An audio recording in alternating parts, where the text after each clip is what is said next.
어쩌면 사도행전을 들여다보면 어떻게 이렇게 정말 두려움 없이 복음을 전할 수 있을까? 어떻게 이 시간 이때 가장 위험하고 위태롭게만 느껴졌던 이 시간들에 어떻게 그렇게 사람들이 헌신적으로 말씀을 증거하고 정말 목숨을 내놓고 그런 복음의 현장에서 뛰어다녔을까? 1장부터 28장까지 읽어보면 항상 그 마음의 생각들이 떠나질 않는 그런 내용들이 굉장히 많이 이 사도행전에 출연합니다.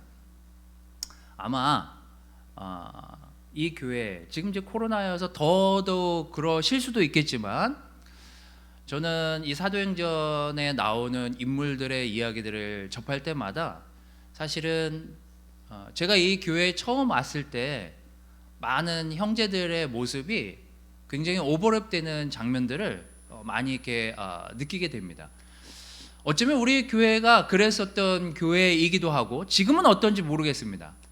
하지만 우리가 이렇게 사도행전의 그 교회의 모습, 그 열정을 가진 그 사도들, 제자들의 모습처럼 우리가 지금 이 시간 이때 나는 어떤 모습으로 어떤 마음으로 살아가고 있는지를 생각하면서 이 28장을 좀 정리해 나가려고 합니다. 자, 오늘 제목은요,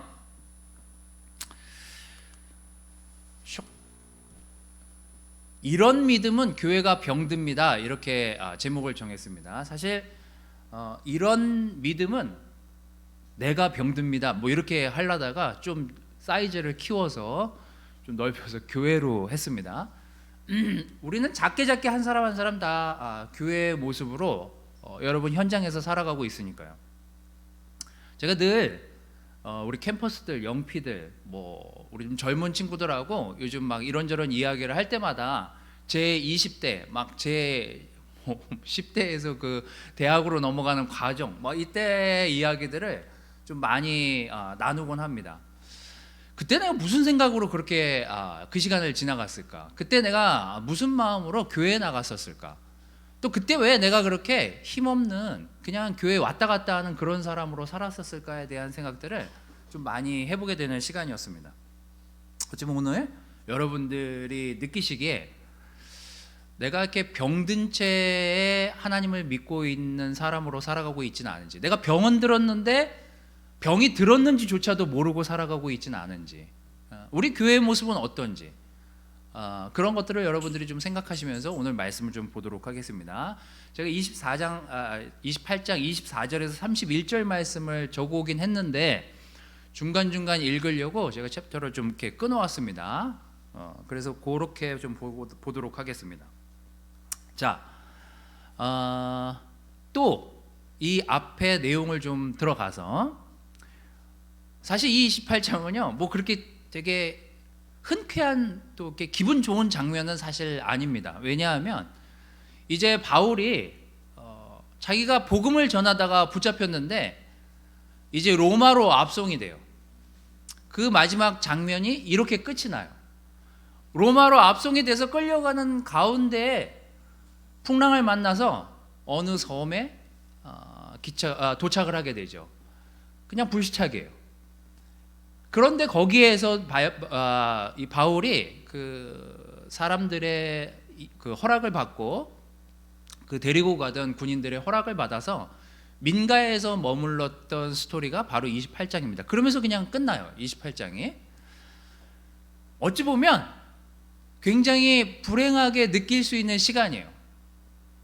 생각을 해보세요. 자기가 한 일이라고는 복음을 증거한 일, 말씀을 전하면서 사람을 만난 일밖에 없는데, 이제 자기가 처한 처지는 자기 스스로 자기를 변호하기 위해서 로마에 압송되어 가는 과정에 지금 어느 한 도시에 그냥 머무르게 된 거예요.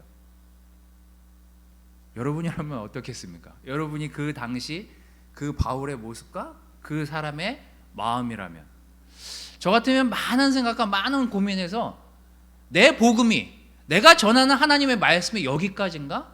그냥 내가 로마로 가면 그냥 끝나는 건가? 여러 가지 불안한 가운데서 이 도시에 머물러 있을 법도 한데, 바울의 참 놀라운 참 복음의 그 확신과 그 믿음이 거기에서 멈추지 않고 진행돼 가는 모습을 볼 수가 있습니다. 오늘 그런 것들을 좀 보려고 하는데, 자, 제가 다시 예전으로 돌아가서 무엇이 저와 또 교회에 있는 형제들, 저는 그때 당시에 뭐 형제들이랑 성경 공부를 했으니까요, 무엇이 저에게 그렇게 강렬한 인상을 줬을까? 무엇이 저에게 그런 두려움, 그런 의식들, 하나님을 다시 생각해 보게 하는 그런 어떤 마음들, 그런 것들이 어떻게 그렇게 생겨나게 됐을까? 저는 이제 형제들을 생각하면서, 그때를 생각하면서 이 사도행전 말씀을 좀 보도록 하겠습니다. 제가 가장 중요하게 생각하는 게, 사람이 병들지 않으려면, 영적인 사람이 병들지 않으려면, 교회가 병들어가지 않으려면, 아니 병들어가고 있는지를 어느 시점에 알 수 있는 그 지표가 무엇일까? 저는 좀 이렇게 정리했습니다. 다시 좀 켜주시죠. 회개 없는 믿음은요, 사실 우리를 굉장히 병들어가게 하고 그 병든 마음을 어떻게 치료해야 되는지조차도 모를 정도로 사람을 심각하게 죽어가게 만들어 나가게 됩니다. 저는 이거를 경험했었고 또 느꼈었던 시간들이 굉장히 많이 있어요. 사도행전 28장 24절에서 26절 말씀을 여러분들하고 좀 보면서 내용을 좀 정리해 나가도록 하겠습니다. 여러분들이 굉장히 기쁜 마음으로 이곳에 오셨지만 되도록 여러분들이 말을 안 하시는 게 좋을 것 같아가지고 그냥 제가 읽도록 하겠습니다. 조심스러워요. 자, 그런데 어떤 사람들은 바울의 말을 믿었으나 어떤 사람들은 믿으려 하지 않았다. 그들이 서로 의견이 엇갈린 채 떠나려 하자 바울이 한마디 덧붙였다. 성령님이 예언자 이사야를 통해 여러분의 조상에게 다음과 같이 잘 말했습니다. 너는 이 백성에게 가서 그들은 계속 들어도 깨닫지 못하고 계속 보아도 알지 못한다고 하여라. 여기까지요. 너는 이 백성에게 가서 그들은 계속 들어도 깨닫지 못하고 계속 보아도 알지 못한다고 말해라. 전 절했었던 시간들이 있어요. 형제들을 처음 만났거든요. 사실 굉장히 의심의 눈으로 왔어요.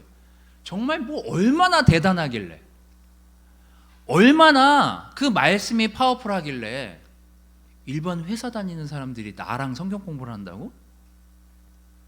내가 그래도 한때 꽤 성경 좀 했던 사람인데 공부도 하고, 이런 사람들이 날 변화시킨다고? 나랑 만나서 성경 공부를 가르쳐 준다고? 그게 신기했어요. 근데 제가 지난주에도 아마 한번, 지난주나 지지난주에도 여러분들한테 말씀드렸다시피 사람이 병들면 제일 딱딱해지는 게 마음이잖아요. 이게 자기를 들여다보기 굉장히 힘들어집니다. 근데 생전 처음 만난 사람들이 멀쩡히 직장 다니는 사람들이에요. 여기 저 지상민 형제도 그때 당시에 직장을 열심히 다니고 열심히 회사를 다니고 밤이면 성경 공부를 하러 오고 그랬던 친구였어요.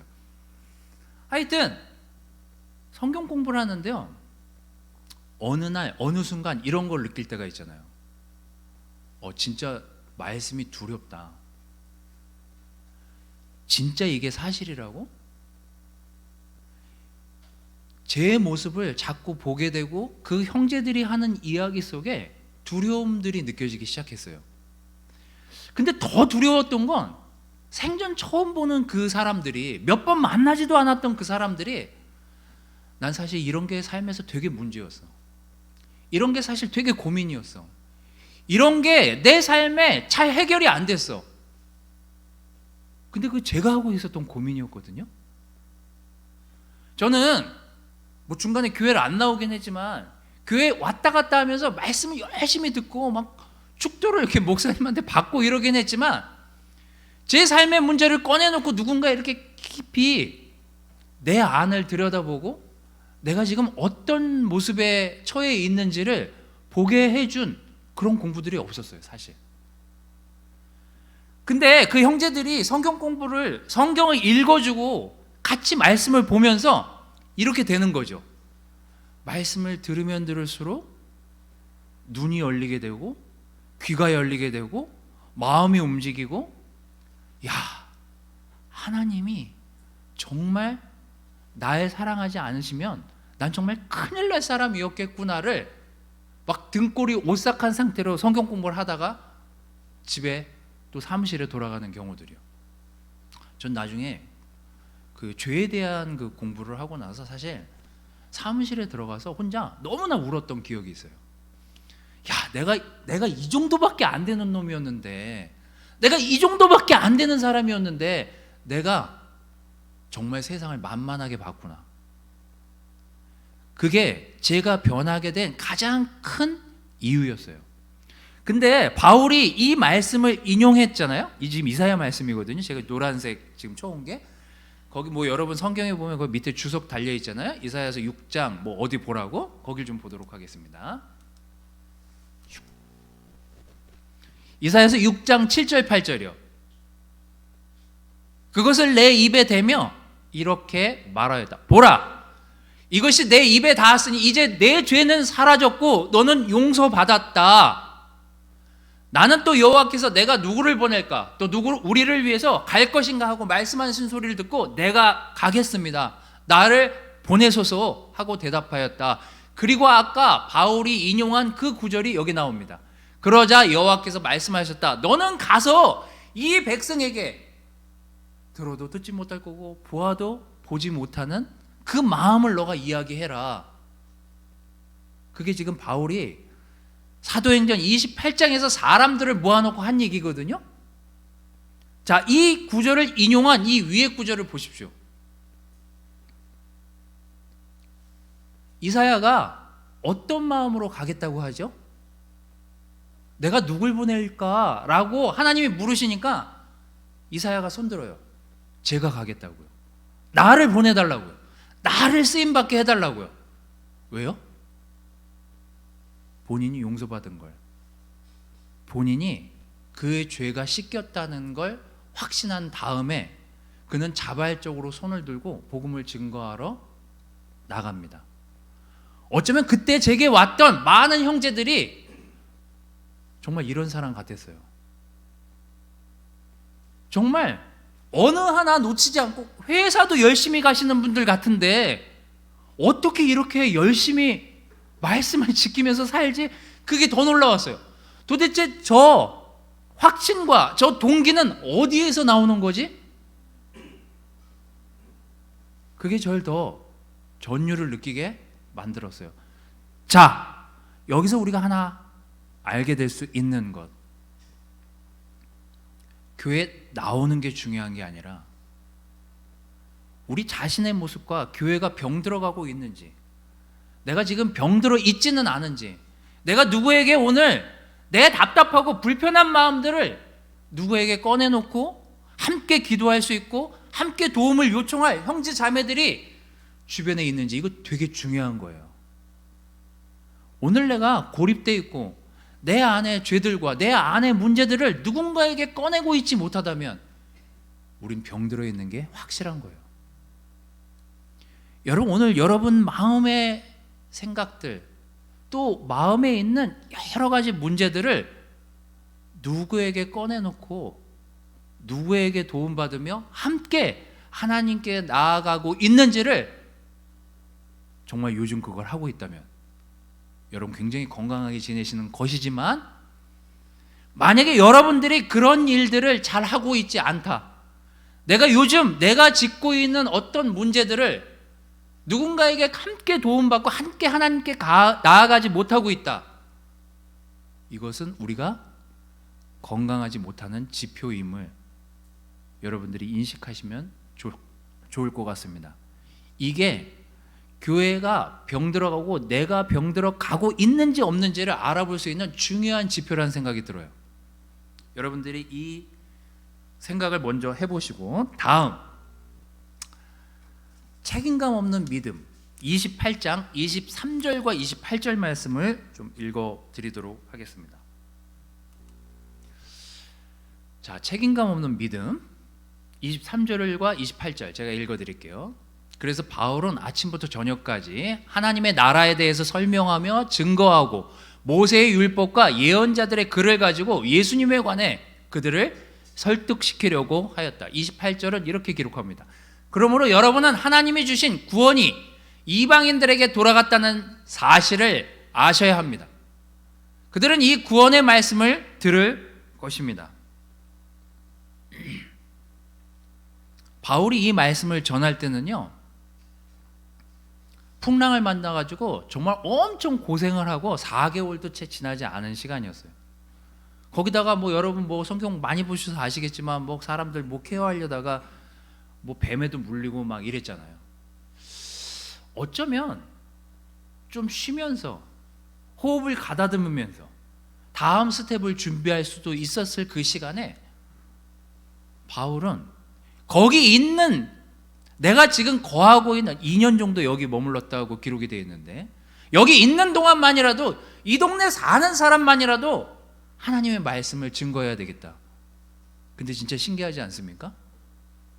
이러고 로마의 복음을 증거하면서 이 씨앗을 뿌린 지 300년 만에 로마 교회가 기독교를 공인해요.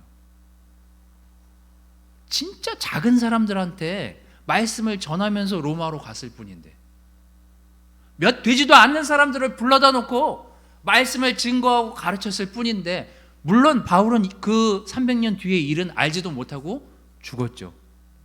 비참하게. 저는 이 교회가 또 여기 있는 형제자매들이, 저는 이렇게 기도할 때마다 항상 놀랍다는 생각을 해요. 제가 뭐 목을 졸라서 찬양을 매주 나오는 건 아니잖아요. 제가 막 찔러가지고 막 매주 막 기타 들고 여기 서 있고 막 제가 막 전화로 너 안 나오면 너 알아서 해라 뭐 이러고서 협박해가지고 지금 교회 나와가지고 매주 그렇게 하는 분들이 아니잖아요. 어떤 형제든 어떤 자매든 제가 이렇게 뭘 전화하거나 뭘 부탁하면 정말 최선을 다해서, 정말 열심을 다해서, 온 힘을 다해서 그 일을 하는 사람들이 여기 남아 있더라고요. 놀랍지 않아요? 전 생각할 때마다 놀랍던데. 제가 지난주에 하여튼 뭐 워낙에 정말 흥미로운 삶을 살고 있는 사람이다 보니까 저도 지난주에 진짜 황당한 일이 있었어요. 제가 여기 이 건물 전체에 뭐 책임자이기도 하고 그다음에 화재 책임자이기도 하는데, 지난주에 화재가 있었어요. 6층 그 엘리베이터 그 완전 막힌 공간에서 전화가 왔어요. 와서 보라고.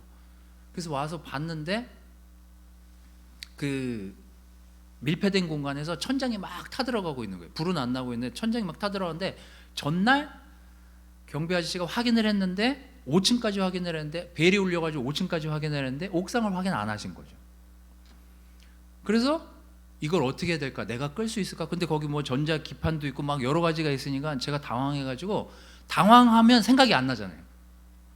분명히 뭐 매뉴얼대로 해야 되는데 갑자기 생각이 머리가 정지가 됐어요. 당황하고 있는 사이에 사람들이 한 2-3명 올라왔다가 이건 우리가 할 수 없다. 소방서를 부르자. 소방서 대원들이 왔어요. 소방차 2대가 오고 8명 넘는 사람들이 그 통을 메고, 난 너무 죄송했어요. 엘리베이터가 멈춰 있으니까 그분들은 뛰어 올라오잖아요. 진짜 신고한 지 5분도 안 됐는데 온 거예요. 올라왔어요. 저도 당황했고, 그분들은 뭐 이 화상 체크 이걸로 열이 어디에서 온도가 많이 나는지를 보면서 막 덮을 걸 다 덮고 불을 다 끈 거예요. 전 너무 당황해가지고 그분들한테 너무 미안한 마음, 나 너무 감사한 마음, 여러 가지 마음이 처음에 있었거든요. 근데 이제 화재 감식반은 색깔이 달라요. 이제 다른 분들은 이제 소방 옷을 입고 왔는데 화재 감식반 분은 까만 옷을 입고 오셨더라고요. 거기 화재 감식반이라고 등에 써져 있는데, 자, 담당자가 누구세요? 근데 나가고 싶지가 않은 거예요. 조사받는다는 생각이 드니까 나가고 싶지가 않은 거예요. 자, 여기 책임자가 누구예요? 근데 그때부터 이분들한테 감사한 마음이 그 전까지 있었는데 이제부터 뭐라고 얘기해야 되지? 우리가 그러잖아요. 책임자라는 순간이 드는 순간 누군가 나한테 너 이거 잘한 거야 라고 물을 때 잘못한 것도 없는데 겁이 덜컥 나서 말을 못하게 되는 경우가 있잖아요. 그래서 제가 전데요? 그리고 이제 1시간 동안 자, 불났을 때 어디 계셨어요? 여기 있었죠. 뭐 그러면서 막 조사를 하기 시작했는데 저만 조사를 받는 게 아니에요. 여기 전기 담당하시는 분이시라고 하세요. 책임자 다 부르는 거죠. 그 다음에 뭐 소방안전관리원 저였으니까 그 다음에 여기 공사했던 사람 또 여기 담당자 그 사람들 다 불러서 다 확인을 해요. 그래서 한 30-40분간을 그분한테 설명을 막 하게 됐어요. 이건 어떻게 된 거죠? 이건 어디 있었죠? 저건 뭐였죠? 막 물어보는데 너무 두려우니까 막 대답을 회피하고 싶은, 피하고 싶은. 근데 어떻게 피할 수가 있어요? 그 사람들 전문가인데. 30-40분을 쭉 조사를 받았어요. 근데 저만 그런 게 아니에요. 제 옆에 전기 담당자가 있었고 그 옆에 엘리베이터 담당자가 있었고 소장님이 있었고 다 있었거든요. 다 조사하는데 다 저처럼 반응하는 거예요. 저는 아무 잘못이 없어요. 저는 정상적으로 작동해서요. 저는 정상적으로 임무를 수행했어요. 다 방어적이 되는 거예요. 뭐예요? 책임이 지어진다는 것은 이런 두려움들을 느끼면서 살아야 된다는 거예요. 여러분, 우리 교회가 왜 욕을 먹고 왜 사회로부터 교회가 지탄을 받을까요? 왜 교회 다니는 사람들은 개독인 소리를 들으면서 교회를 다닐까요? 어쩌면 책임감 없는 신앙인의 모습을 그들이 봤기 때문 아닐까요? 너 하나님 믿는다며, 당신들 뭐 신 열심히 따르고 믿는다며, 왜 책임은 안 줘? 왜 문제 있는데 잘못은 얘기 안 해? 왜 잘못한 거에 대해서 인정을 안 해? 근데 제가 봤던 이 교회 형제들, 저를 도와주고 지금도 저와 많은 이야기들을 하고 있는 형제들, 그분들이 없다면, 그분들이 그분들의 신앙으로서 책임을 갖고 저에게 어떤 교회 이상 현상들을 이야기해 주지 않는다면 우린 서로 죽어갈 거라는 거예요. 이거 죄야. 이건 교회가 문제야. 이건 이렇게 하나님께 가는 게 맞아. 그게 건강한 지표라는 거예요. 누군가 여러분에게 물어봐요.